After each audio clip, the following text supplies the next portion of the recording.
I am the Tofu Golem. Please enjoy the video. You start by removing compromised paint now. Use a putty knife or 60/80 grit scraper to lift and clear all loose flakes, because paint won't reattach to a failing layer.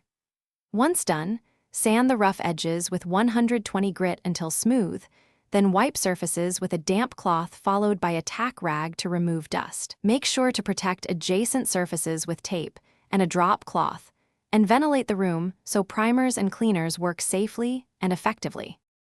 Next, repair and prime to create a stable substrate.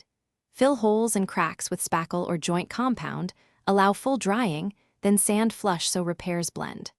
Once smooth, apply a bonding primer to any bare drywall, plaster, or porous plaster.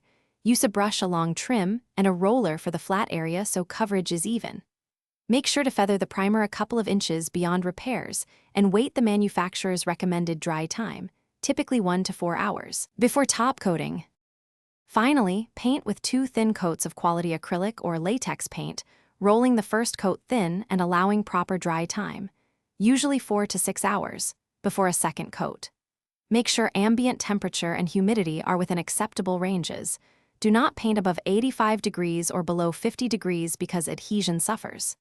If peeling recurs, check for underlying moisture with a meter, and, if detected, address leaks and strip back to sound material before repeating the prep, primer, and Thanks for watching. Consider subscribing if we helped you today.